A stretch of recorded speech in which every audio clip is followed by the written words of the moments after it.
දැන් අපි සාකච්ඡා කරන්නේ අනුකරණයේ මූලිකම අවස්ථාව. ඒ කියන්නේ බලයක් අනුකරණය කරගන්න විදිය. ඒතර ඒකේ මම අවස්ථා තුනක් මේකේ සඳහන් කරලා තියෙනවා. ඒක පළවෙනි එක තමයි x වල n වගේ බලයක් අනුකරණය කරන විදිය. උදාහරණයක් විදිහට x වල 5 වගේ එකක්. අපිට උඩ කරන්නේ මොකද්ද? x ලියලා මේ තියෙන දර්ශකයට අපි එකක් එකතු කරනවා. එතකොට ඒක n දාන එකයි. ඒක දර්ශක ස්වරූපයෙන් ලියන්නත් ඕනේ. එයාගෙම බෙදන්නත් ඕනේ. දැන් උදාහරණයක් විදිහට මේක x වල 5 වගේ තිබ්බොත් x වල 6 මොකද 5 1යි 6යි. ඊට පස්සේ ඒක 6ෙන් බෙදන්නත් ඕනේ. ඒට අමතරව අපි සාමාන්‍යයෙන් c කියලා නියතයකුත් දාගන්නවා. ඒතර දෙවෙනි අවස්ථාවේ තියෙන්නේ x වල n වලට අමතරව k වගේ නියතයක් තියෙනවා එළියේ. දැන් උදාහරණයක් විදිහට වෙනම සංඛ්‍යාවක් එළියේ තියෙන්න පුළුවන්. ඒතර අපි කරන්නේ මේ නියතේ නැත්තම් මේ සංඛ්‍යාව එළියෙන් ලියලා x වල n සාමාන්‍ය විදිහට අනුකරණය කරන්න ඕනේ. එතකොට එන්නේ k වරක් x වල n දාන 1 බෙදීම n දාන 1 ධන c. තුන්වෙනි අවස්ථාව තමයි ඉතා වැදගත් එක. ඒක වරහන් ස්වරූපයෙන් එන්න පුළුවන්. ax ධන b වල n වෙනි බලය. ඒතකොට ඒකෙදි සාමාන්‍යයෙන් ax ධන b අපි අනුකරණය කරද්දී ax ධන b වල n ධන 1 කියලා ලියනවා දර්ශකය. ඊට පස්සේ n ධන 1කින් බෙදනවා. හැබැයි ඊට අමතරව මේ x එක බැඳිච්ච ඉලක්කමෙන් බෙදන්නත් ඕනේ මේක. ඒ කියන්නේ මේ යට තියෙන සංඛ්‍යාව ඒ වලින් වැඩි කරලා වැඩේ හරියි. ඒතර මේ අවස්ථාව තුන පාවිච්චි කරද්දී අනිවාර්යෙන් දර්ශකය නැත්තම් n කියන එක ඍණ එක වෙන්න බෑ. මොකද ඍණ එක වුණොත් ඒක ලඝු වලින් තමයි අනුකරණය වෙන්නේ. හරි අපි දැන් ගණන් කීපයක් සාකච්ඡා කරමු. ප්‍රශ්න පත්‍රවල තිබ්බේවා. දැන් මේක තමයි පළවෙනි ගාන 4x ඍණ 5 වල 4 වෙනි බලය. ඒතර මේකේ a තමයි 4 මේ වගේ ගාන.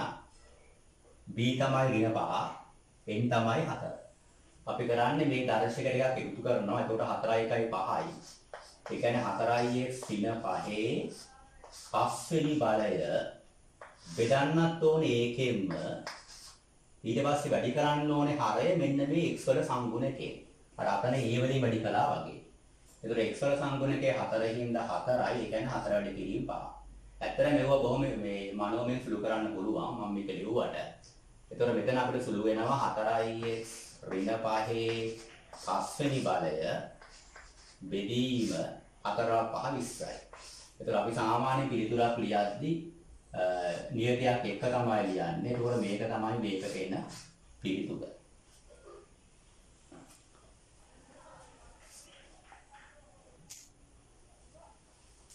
ඊළඟ ගාන දෙවෙනි ගාන 1 ඍණ 2x වල 10 වෙනි බලය අනුකරණය කිරීම. එතකොට මේකේ x වල සංගුණකයේ වෙන්නේ ඇත්තටම ඍණ 2යි. එහෙනම් ඍණ 2කින් තමයි අර යට සංඛ්‍යාව වැඩි කරන්න ඕනේ. ඒතර මේක අපිට එකපාර ලියන්න පුළුවන්. මම ඒ පියවර දෙකෙන් ලියන්නම්. 1 ඍණ 2x. ඒතර මේකේ දර්ශකය 10යි. එහෙනම් 10යි 1යි 11යි. ඊට පස්සේ යාගෙම බෙදනවා. ඊට පස්සේ වැඩි කරන්න ඕනේ x එක්ක බෙදිච්ච ඉලක්කය. ඒ කියන්නේ ඍණ 2කින් වැඩි කරන්න ඕනේ. එතකොට ඊට අමතරව c කියලා නියතයක් දානවා. ඒතර මේක අපිට ලියන්න පුළුවන් 1 ඍණ 2x වල 11 බෙදීම මේක වැඩි කළොත් එනවා ඍණ 22ක් ධන c.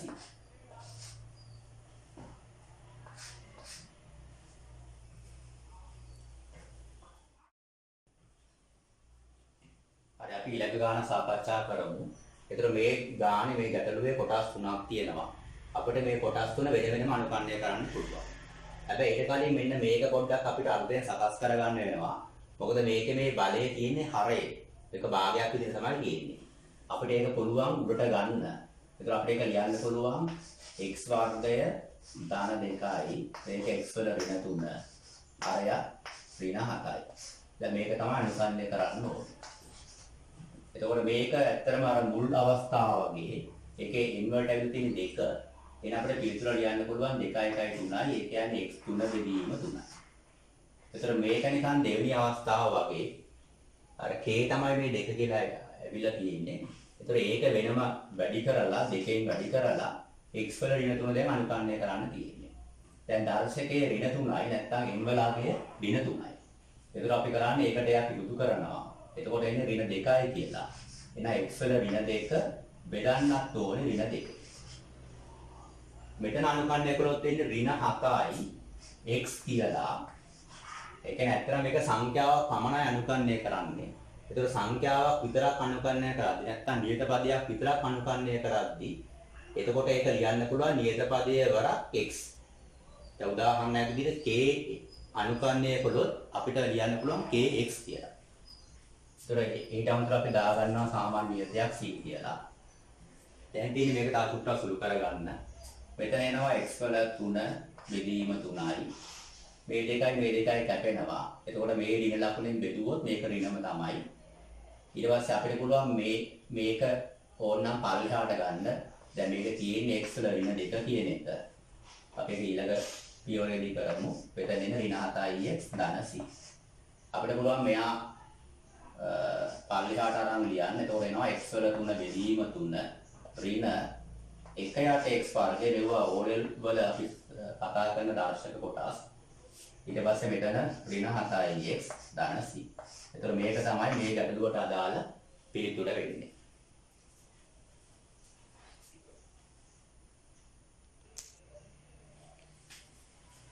හරි අපි ඊළඟ ගාන සාකච්ඡා කරමු. එතකොට මේකත් කොටස් තුනකින් සම්බන්ධ වෙච්ච ගානක්. ඒක අනුකරණය කරන්න ඕනේ 3ix වර්ගය ඍණ 2ix ධන 5 කියන එක. එතකොට මේකේදී අර නියතයක් තියෙනවා නිකන් මේ වගේ අවස්ථාවක්. එතකොට අපි කරන්නේ එයා වෙනම ලියනවා ඊට පස්සේ x වල වර්ගය අනුකරණය කරන්න ඕනේ. x වල වර්ගය අනුකරණය කළොත් මෙයාගේ දර්ශකයේ දෙකනේ. එතකොට 2 1 3යි. ඒ කියන්නේ x වල 3 බෙදීම 3. එයා උඩින් දානවා එයාගෙම බෙදන්න ඕනේ. ඍණ 2 වැඩි කිරීම නියතය ලියුව වෙනම. මෙතන තියෙන x වල 1 කියන එක. එතකොට දර්ශකයේ 1යි. එහෙනම් එකට එයාගේ උත්පලොත් 2ක් එන්නේ. ඒ කියන්නේ x වල 2 බෙදීම 2. ඊට පස්සේ අතර තියෙන නිකන් සංඛ්‍යාවක් විතරක් අනුකරණය කරන්න. අර කලින් ගානේ වගේ. එතකොට මේකේ සංඛ්‍යාව 5 නම් ඒක අනුකරණය කළොත් අපිට එන්නේ 5යි x කියලා. ඒට අමතරව අපිට අර නියතය දාගන්න පුළුවන් c කියලා. දැන් පුළුවන් මේ ඉලක්කම් දෙක සුළු කරන්න. මේක සුළු කරන්න පුළුවන්. එතකොට අපිට පිළිතුර විදිහට එනවා x3 ඍණ x වර්ගය ධන 5x ධන c. එතකොට මේ ගැටලුවට අදාළ පිළිතුර වෙන්නේ මෙන්න මේක.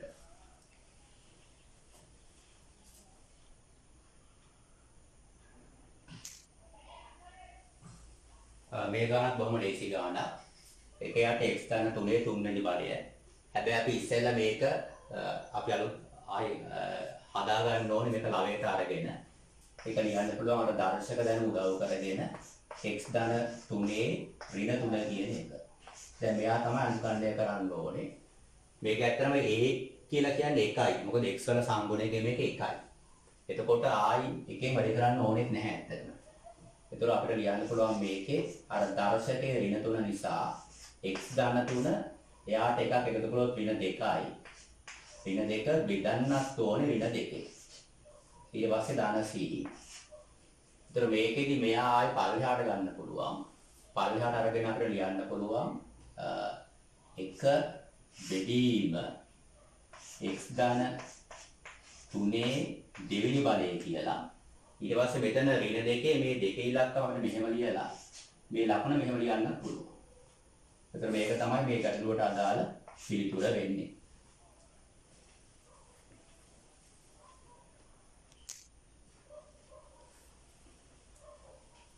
මේ ගැටලුවේ දැන් මේ කොටස් දෙක නම් අර බලයක් අනුකරණය කරනවාගේ කරන්න පුළුවන්. හැබැයි මේකදී අර ධාතීශික අනුකරණය කිරීමක් තියෙන්නේ. හැබැයි ඒකත් ඉතාල ලේසි.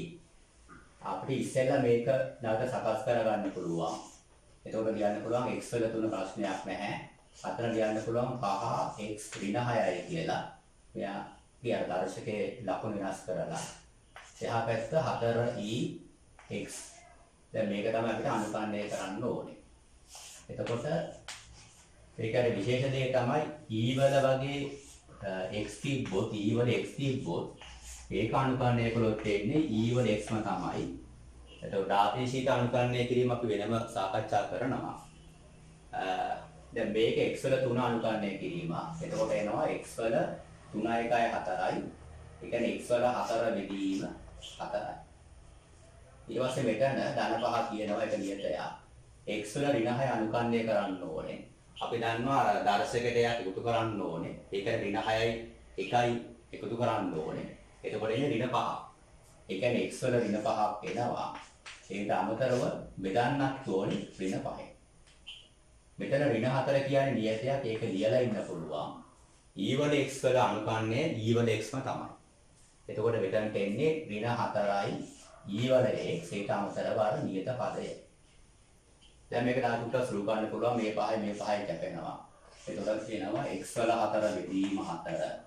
මෙතන ධනයි ඍණයි නම් ඍණ x වල ඍණ 5 ඒක ඕන එක පියවරෙන් ලියන්න පුළුවන් අර හරියට දාලා. මෙතන එනවා ඍණ 4යි e වල x ධන c. මෙතන මේක අවසාන පිළිතුර වෙන්නේ x 4 බෙදීම 4. මෙතන ඍණ මෙයා අපිට ලියන්න පුළුවන් 1 බෙදීම x වල ධන 5යි නැත්නම් 5යි කියලා. අතන එනවා ඍණ 4 e වල x ධන c. එතන මේ ගැටලුවට අදාළ පිළිතුර තමයි මේ තියෙන්නේ.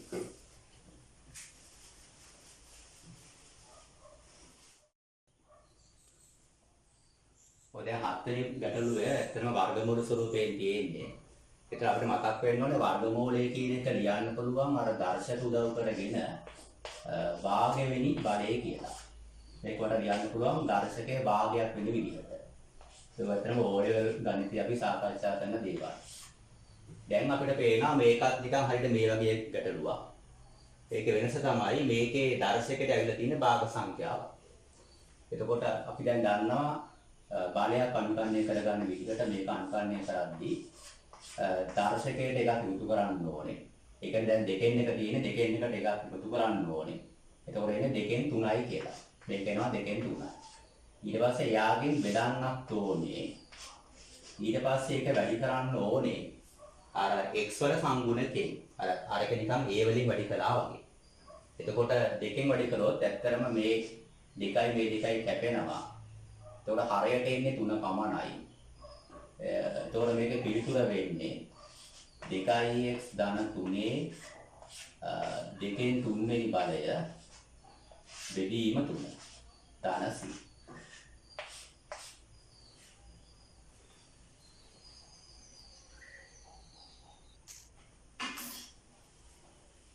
මේ ගැටලුවේ පොඩි වෙනසක් තියෙනවා. මේකේ අර ලඝු විදිහට අනුකම්පනය කිරීමක් තියෙන්නේ.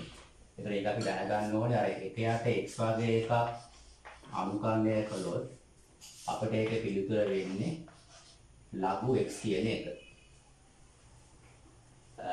එතකොට මේක ප්‍රශ්නයක් නෑ. මේ තියෙන්නේ 3x වර්ගයේ අනුකරණය. එතකොට නියතය වෙනම ලියලා x වල 3 බෙදීම 3. මොකද දර්ශකයේ 3යි එහෙනම් එයාට දර්ශකයේ 2යි එහෙනම් එයාට එකතු කරන්න ඕනේ. එයාගෙන් බෙදන්න ඕනේ. ඊට පස්සේ මෙතන තමයි අර ලඝු ස්වරූපයේ තියෙන්නේ. මේක ඇත්තටම නියතයේ වෙනම අරගන්න පුළුවන් 2යි. දැන් තියෙන්නේ එකයට x කියන අනුකරණයක්. එකයට x වල අනුකරණයට අපිට එන්නේ ලඝු x කියලා. ඒතර මේක කියන්න පුළුවන් ලඝු x. ඊට පස්සේ මෙතන තියෙන නියතයක් විතරයි. ඒක අනුකරණය කළොත් එනවා ඍණ 2යි x කියලා. මොකද ඍණ 2 අනුකරණය කළොත් එන්නේ ඍණ 2යි x. ඊට පස්සේ ධන c. මේකේ මේ දක්වන්න කැපෙනවා. ඒතර අපට පිළිතුරු විදිහට එනවා x වල 3 ධන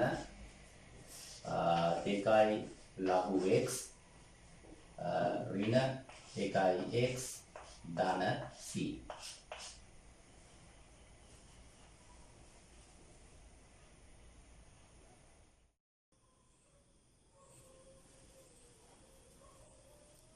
මේ ගාන නිශ්චිත අනුකරණ ගානක්. එතකොට අපි බලමු කොහොමද මෙහෙම ගානක් හදන්නේ කියලා. අපිට ඉස්සෙල්ලා පුළුවන් මේකේ කොටස් දෙකකට වෙන් කරලා අනුකරණය කරන්න. එතකොට මේක අපිට ලියන්න පුළුවන් 3 නියත පදයක් නිසා ඒක එළියට අරගෙන ඒක අනුකරණය කරන්න පුළුවන් වෙනම. එතකොට අපිට අනුකරණය කරන්න වෙන්නේ x වර්ගය කියන එක. ඊට පස්සේ මෙතන ඍණ 4 කියන එක ඒක නියතයක්. ඒක එළියට අරගන්න පුළුවන්. ඊට පස්සේ අපිට අනුකරණය කරන්න වෙන්නේ x කියන එක. ඒතර මුලින් අපි කළේ මේක කොටස් දෙකකට වෙන් කරලා වෙන වෙනම අනුකරණය කිරීම. දැන් මේක අනුකරණය කරද්දී අර x වල බලයක් අනුකරණය කිරීමක් තියෙන්නේ. ඒතර මෙතන එනවා x වල 3 බෙදීම 3. හැබැයි එළිම 3 ඉලක්කමක් තියෙනවා. ඒ කියන්නේ x වල 3 බෙදීම 3 තමයි මේක අනුකරණය කළොත් එන පිළිතුර. ඊට පස්සේ අපි කරන්නේ අර සීමාව නැත්නම් ඉලක්කම් දෙක දකුණු පැත්තේ ලියනවා මේ විදිහට 1 සහ 2. ඊට පස්සේ ඍණ 4 x වල 1 තමයි මේ තියෙන්නේ. ඒක අනුකරණය කරොත් එනවා x වර්ගයේ බෙදීම 2යි කියලා. ඒකත් ඇත්තට බලය අනුකරණය කිරීමක්ම තමයි. ඊට පස්සේ අපි ලියනවා අර සීමාව 2 සහ 1. ඊතර මේ වගේ ගානකදී අපිට වෙනම අර සීනියතියක් දාන්න නැහැ. දැන් අපි කරන්නේ මේ අගයන් ආදේශ කිරීම. එතකොට ඉස්සෙල්ලා උඩ සංඛ්‍යාව ආදේශ කරනවා. ඊට පස්සේ අඩු කිරීම යට සංඛ්‍යාව ආදේශ කරනවා. එතකොට මේක අපිට ලියන්න පුළුවන් 3 උඩ සංඛ්‍යාව 2යි. ඒ කියන්නේ 2 3 වෙනි බලය බෙදීම 3යි. අඩු කිරීම ඊට පස්සේ යට සංඛ්‍යාව ආදේශ කරනවා. යට සංඛ්‍යාව 1යි. 1 3 වෙනි බලය 1මයි. ඒ කියන්නේ 1 බෙදීම 3යි. ඊට පස්සේ මෙතන තියෙනවා ඍණ 4. මුලින් උඩ සංඛ්‍යාව ආදේශ කරනවා x වෙනුවට. එතකොට 2 වර්ගය කියලා එන්නේ. 2 වර්ගය බෙදීම 2යි. ඊට පස්සේ යට සංඛ්‍යාව ආදේශ කරනවා. එතකොට 1 එන්නේ 1 වර්ගය නම් 1මයි. ඒ කියන්නේ 1 බෙදීම 2යි. දැන් තියෙන්නේ මේක සුළු කරගන්න. 2 3 වෙනි බලය කියන්නේ 8යි. ඒ කියන්නේ 8 යට 3 ඍණ 3 1. ඊට පස්සේ මෙතන එනවා ඍණ 4. 2 වර්ගය නම් 4යි. 4 2කට බෙදුවොත් 2ක් කියලා එන්නේ. ඍණ මෙතන එනවා භාගය. දැන් තියෙන්නේ මේකේ වරහන් ඉවත් කරලා සුළු කරගන්න. එතකොට මේක වැඩි කළොත් 3ෙන් මේ 3යි කැපිලා මෙතන ඉතුරු වෙන්නේ 8 විතරයි. 8 ඍණ මෙයා 3ෙන් වැඩි කළොත් මේ ඉලක්කම් දෙක කැපෙනවා. එතකොට එනවා ඍණ 1. මෙතන ඍණ 4 වැඩි කිරීම 2 ඍණ 8ක් වෙනවා. මෙතන ලකුණු දෙන්නේ ධන කියලා. එතකොට මේක සුළු කළොත් එනවා 2යි. එතකොට අවසාන පිළිතුර වෙන්නේ 8යි 8යි ලැබුණාන් පස්සේ 1 තමයි මේකට එන පිළිතුර. ඔය දෙකෙන් එකක් අඩු කළොත් එකක් ඉන්නේ.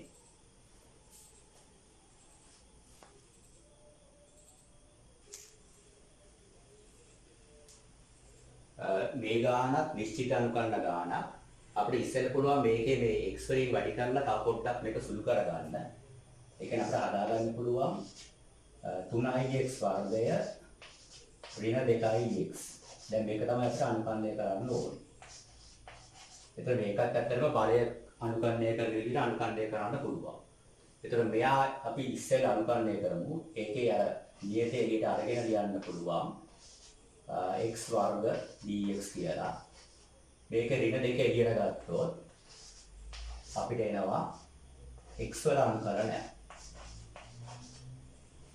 දැන් තියෙන්නේ x වර්ගය අනුකරණය කරන්න. එතකොට අපිට එනවා x වල 3 බෙදීම 3යි කියලා. ඊට පස්සේ කොටු වරහන දාලා අර සීමාව දාන්න පුළුවන්. ඊට පස්සේ මෙතන ඍණ 2 එළියට අරගෙන x අනුකරණය කරන්න පුළුවන්. එතකොට x වල 1 මේ තියෙන්නේ. ඒක අනුකරණය කළොත් එනවා x වල 2 බෙදීම 2යි කියලා. ඊට පස්සේ අපිට පුළුවන් අර සීමාව දාන්න. ඊට පස්සේ තියෙන්නේ මේක ආදේශ කරගන්න. ඉස්සෙල්ලා උඩ ඉලක්කම ආදේශ කරනවා. ඊට පස්සේ යට ඉලක්කම ආදේශ කරනවා. පස්සේ මේ දෙක අඩු කරලා දානවා. ඒක ලියන්න පුළුවන් 2 3 වෙනි බලය මේ තියෙන්නේ. බෙදීම 3යි. ඍණ ඊට පස්සේ 1 ආදේශ කරන්නේ 1 3 වෙනි බලය 1මයි. 1 බෙදීම 3යි. ඊට පස්සේ මෙතන එනවා ඉස්සෙල්ලා 2 ඉලක්කම ආදේශ කරනවා. එතකොට එනවා 2 දෙවෙනි බලය කියලා. බෙදීම 2. ඊට පස්සේ අඩු කිරීම 1 ආදේශ කළොත් 1 වර්ග 1මයි. ඒ කියන්නේ 1 බෙදීම 2යි. නැත්නම් භාගයයි. දැන් 2 3 වෙනි බලය 8යි. මේ තියෙන්නේ 8 බෙදීම 3යි ඇත්තටම. 8 බෙදීම 3 ඍණ 3ෙන් 1. ඊට පස්සේ එහා පැත්තේ එනවා ඍණ 2 වරහන් 2 වර්ගය 4යි. 4 2කට බෙදුවොත් 2යි. 4 එනවා භාගයයි. දැන් මේක සුළු කරගන්න පුළුවන්. මේක 3ෙන් වැඩි කරගෙන යන්න පුළුවන්. එතකොට මෙතන 8 එන්නේ 8 ඍණ 1යි. මේ වතර මේක පියවරෙන් සුළු කරගන්නත් පුළුවන්. ඊට පස්සේ මෙතන 2කින් වැඩි කළොත් 2 වරක් 2 4යි. ඒ කියන්නේ ඍණ 4යි. මෙයා වැඩි කළොත් ලකුණ දාන වෙනවා. දාන එකක් එන්නේ. එතකොට මේක අවසාන පිළිතුර වෙන්නේ 4යි.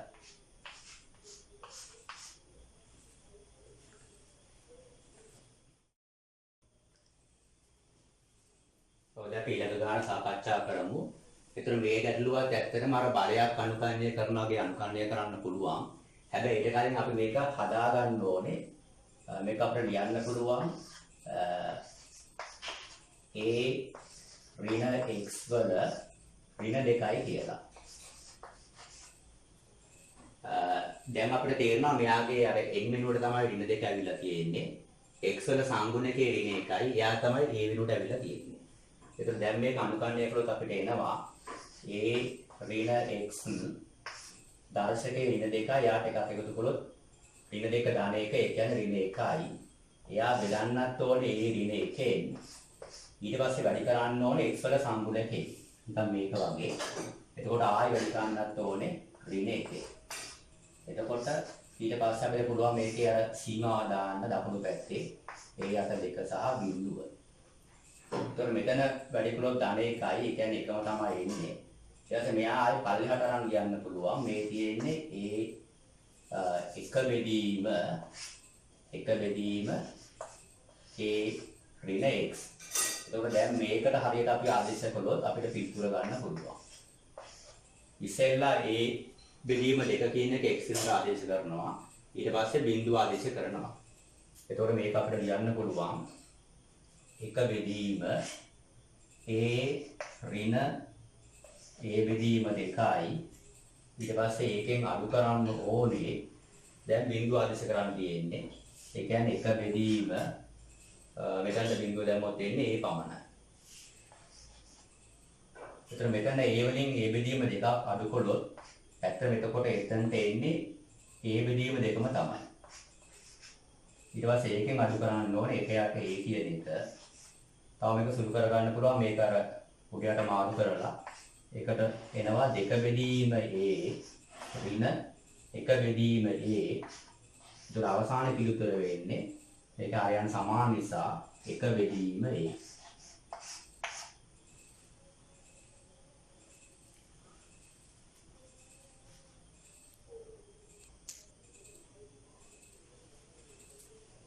මේ ගානක් ඇත්තටම මේ අපි අනුකරණය කරන්න ඕනේ. හැබැයි මේකේ අපෙන් අහන්නේ ඒව ලගය. ඒතකොට ඒව වල අගය හොයද්දී ඒක සමීකරණයක් ඇත්තටම අපිට වෙනවා මේක නිකන් බලයක් විදිහට අනුකරණය කරන්න පුළුවන්. ඒතකොට ඒ නියතියක් නිසා ඒ කියන එක එළියට ගමු. එතකොට අපිට ඇත්තටම එන්නේ 2x ඍණ 1 වර්ගය. මේක තමයි අනුකරණය කරන්න ඕනේ. එතකොට මේක සමාන වෙනවලු 13ට. එතකොට මේක බලයක් වගේ අනුකරණය කළොත් අපිට එනවා මේකේ අර n වෙනුවට ඇවිල්ලා තියෙන 2 නිසා අපිට ලියන්න පුළුවන් 2x ඍණ 1 ඒකේ 3 වෙනි බලය බෙදීම 3. ඊට පස්සේ වැඩි කරන්න ඕනේ අර x වල සංගුණකේ. නැත්තම් 2. හැබැයි එළියේ ඉන්නවා a කිය දෙකක්. දැන් මෙයා තමයි අපි අනුකරණය කළේ. ඊට පස්සේ අපිට ලියන්න පුළුවන් අර සීමාව එහා පැත්තේ. ඒතර ඕකේ හැමම සමාන වෙනවා 13ට. ඇත්තට මේක අනුකරණය ආර්ථික සමීකරණයක්. දැන් අපිට ඒව ළඟේ ගන්න පුළුවන් මේවට හරියට ආදේශ කරලා. ඉස්සෙල්ලා අපි මේක ටිකක් සුළු කරගත්තොත් x වෙනුවට ඉස්සෙල්ලා 2 ආදේශ කරමු. ඒතර අපිට එනවා මම ඉස්සෙල්ලා ආදේශ කරලා පෙන්නන්නම් 2 වැඩි කිරීම 2 ඍණ 1යි බෙදීම මෙතන එනවා 2 + 3 6යි. ඊට පස්සේ අපිට පුළුවන් x වෙනුවට 1 කියන එක ආදේශ කරන්න. x වෙනුවට 1 ආදේශ කළොත් එනවා 2 වැඩි කිරීම 1 ඍණ 1යි. එයාගේ 3 වෙනි බලය බෙදීම 2 + 3 6යි. ඒක ඕක හැමම සමාන වෙනවලු 13ට. දැන් දින ආයෙත් සුළු කරගන්න. මෙතන එනවා 2 + 4යි. එතකොට 4න් එකක් ගියොත් 3යි. 3 තුන්වෙනි බලයක් තියෙන්නේ. එතකොට එනවා 27ක්. 27 බෙදීම 6යි මෙතන. 4 එනවා 2 + 1 2යි. 2න් එකක් ගියොත් 1යි. 1 තුන්වෙනි බලය එකමයි. ඒ කියන්නේ 6න් 1යි. ඕක තමයි සමාන වෙන්නේ 13ට. ඒතර මේක තව ටිකක් සුළු කරගන්න පුළුවන්. මේක එනවා 26 බෙදීම 6යි. ඒක තව සුළු වෙනවා 13 බෙදීම 3යි කියලා. ඒතර ඒක තමයි 13ට සමාන වෙන්නේ. ඒතර ඇත්තම 13 දීලා තියෙන්නේ මේක සුළු කරගන්න ලේසියට. දැන් අපිට ඒව ළගේ වා ගන්න පුළුවන්. ඒ සමානයි 13 වැඩි කිරීම 3 බෙදීම 13. ඒතර ඒවට අපිට පිළිතුරක් එනවා ඒ සමානයි 3යි කියලා.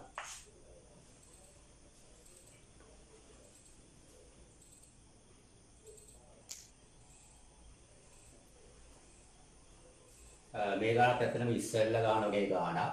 මේකෙත් එන්න වාඩ තියෙන්නේ. එතකොට එන්න එළියට ගන්න පුළුවන්. සාමාන්‍යයෙන් ගාන දෙනවා මේ එන් කියලා කියන්නේ නියතයක් කියලා. මේ නියතය තමයි දැන් හොයා ගන්න ඕනේ. ඒතර ඒක අපි එළියට අරගත්තාන් පස්සේ අපිට දැන් තියෙන්නේ මේක වෙනස් කරගන්න මේක ලියන්න පුළුවන් ඉතරේම x වල ඍණ 2යි කියලා. ඊතර අර භාග ස්වරූපේ නැති කරගන්න ඕනේ. ඒතර මේක තමයි සමාන වෙන්නේ එහා පැත්තේ පරිලක්කමට. එතකොට මේක බලයක් අනුකරණය කරනවා වගේ තමයි. එතකොට n තමයි මේකේ නැත්තම් දර්ශකය තමයි ඍණ 2. එතකොට මේක අමතක කරන්න එපා මේ x වල සංගුණයක ඒක ඍණ 1යි. එතකොට මේක අපි අනුකරණය කළොත් එනවා එක ඍණ x වල මෙයාට යක් එකතු කළොත් එන්නේ ඍණ 1යි කියලා. බෙදන්නත් ඕනේ ඍණ 1ෙන්. ඊට පස්සේ වැඩි කරන්න ඕනේ යට සංඛ්‍යාව මෙයාගේ සංගුණකේ නැත්තම් ඍණ 1. එතකොට මේක තමයි දැන් අපිට අනුකරණයට ඇවිල්ලා තියෙන පිළිතුර. ඊට පස්සේ අපි ලියනවා අර සීමාව. ඒතර ඒක සමාන වෙනවා දැන් තියෙන්නේ මේක කාර්යය සුළු කරගන්න. මෙතන ප්‍රශ්නයක් නැහැ මේක ධන එකක් එන්නේ. දැන් තියෙන එක ඍණ x වල ඍණ 1 ඒක ගන්න පුළුවන් පල්ලෙහාට. ඒතර ඒක ලියන්න පුළුවන් 1 බෙදීම 1 ඍණ x කියලා. ඒතර ඒකේ තමයි දැන් අපි අර සීමාව හොයාගන්න ඕනේ. මේක සමාන වෙනවා දැන් තියෙන්නේ x වෙනුවට 2 සහ බිඳුව හරියට ආදේශ කරගන්න. ඉස්සෙල්ලා x වෙනුවට 2 ආදේශ කරගමු. එතකොට අපිට එනවා 1 බෙදීම 1 ඍණ 2යි. යාගෙන් අඩු කරන්න ඕනේ ඊට පස්සේ බිඳුව ආදේශ කරලා. ඒ කියන්නේ 1 බෙදීම මෙතන බිඳුවමයි එන්නේ. ඒ කියන්නේ මම නිකන් ඕන ආදේශ කරලා පෙන්නන්නම්. දැන් තියෙන්නේ මේක තව ටිකක් සුළු කරගන්න. මෙතන එනවා එක බෙදීම ඍණ 1යි කියලා. ඒ කියන්නේ ඍණ 1ක් එන්නේ මෙතනට. ඒ කියන්නේ n වරහන් ඍණ 1. මෙතන එන්නේ එක බෙදීම 1යි. ඒ කියන්නේ එකම තමයි එන්නේ. හැබැයි ලකුණත් එක කිව්වොත් ඍණ 1යි. ඒතකොට ඒක තමයි සමාන වෙන්නේ 3ට.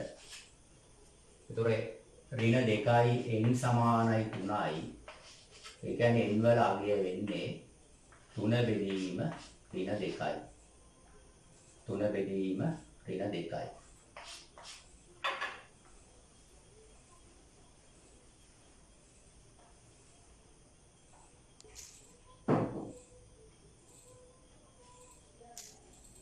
දැන් ඊළඟ ගාන මේකේ p හොයන්න ඕනේ ඇත්තටම. එතකොට මේකේ p නියතයක්. එතකොට p වර්ගයක් විදිහට තියෙන්නේ. ඒක එළියට ගත්තොත් අපිට එනවා x ඍණ 1 තුන්වෙනි බලය dx සමානයි 4යි. එතකොට මේකත් මේ අනුකරණ සමීකරණයක් ඇත්තටම. මේක බොහොම ලේසි ගණන් මෙවුවා. දැන් ඉස්සෙල්ලා අපි කරන්නේ මෙයා අනුකරණය කරනවා මේක බලයක් ඇත්තටම බලයක් විදිහට අනුකරණය කළොත් අපිට එනවා x ඍණ 1 දර්ශකයේ 3 නිසා එකක් එකතු කළා ඒකෙම බෙදුවා. ඒ කියන්නේ 4ෙම තමයි බෙදන්න තියෙන්නේ. දැන් මෙතන x වල සංගුණක එක නිසා කිසි ප්‍රශ්නයක් නැහැ. එළියෙන් ආ p වර්ගය. ඊට පස්සේ අර සීමාව දානවා 4 සහ 1. ඒතර එහා පැත්තේ එක සමාන වෙනවා 4ට. දැන් තියෙන මේක ආදේශ කරගන්න ඉස්සෙල්ලා 4 ආදේශ කරනවා x වෙනුවට. එතකොට එනවා 4 ඍණ 1 එයාගේ 4 වෙනි බලය. දැන් මෙයා තමයි අතන ආදේශ කළේ. ඊට පස්සේ බෙදීම 4. ඊට පස්සේ අඩු කරනවා දැන් ආදේශ ගන්න 1. ඒතර එක එකක් ගියොත් බිඳුව එහෙනම් මේ ප්‍රකාශනයේ බිඳුවක් එනවා. ඒක සමාන වෙනවා 4ට. දැන් මේක තව සුළු කරගන්න පුළුවන් p වර්ගය 4න් එකක් 3යි මේ තියෙන 3න් 4 වෙනි බලය. එයා බෙදන්න ඕනේ 4ෙන්. ඒතර ඒක සමාන වෙනවා 4ට. දැන් p වර්ගයේ උක්ත කරගත්තොත් ලේසි. එතකොට මේගොල්ලෝ එහා පැත්තට ගෙනියන්න ඕනේ. එතකොට අපිට එනවා වම් පැත්තේ p වර්ගයක් තියෙනවා. මේ හතර මෙහෙට ගියොත් ඇත්තටම 4 වර්ගයක්. නැත්නම් 4 වරක් 4 16 කියලා ගන්නත් පුළුවන්. අර 3 4 මෙහා පැත්තට ගන්නවා. දැන් p වර්ගය හොයාගන්න හොඳම දේ තමයි මේක වර්ගමූල කරගන්න එක. එහෙම නැත්නම් පුළුවන් මෙහෙම ලියන්න. p වර්ගය කියලා කියන්නේ ඇත්තටම අර ලියන්න පුළුවන් 4 බෙදීම 3 වර්ගයේ වර්ගය. දැන් වර්ගමූල ගත්තොත් අර වර්ගවල් නැති වෙනවා. හැබැයි ලකුණු දෙකම දාන්න වෙනවා ධන හෝ ඍණ කියලා. ඒතර p වලට එන ධන හෝ ඍණ 4 බෙදීම 3 වර්ගය. ඒක තව සුළු කළොත් එනවා ධන හෝ ඍණ 9න් 4යි කියලා. ඒතර මේක තමයි p වලට ලැබෙන පිළිතුර වෙන්නේ.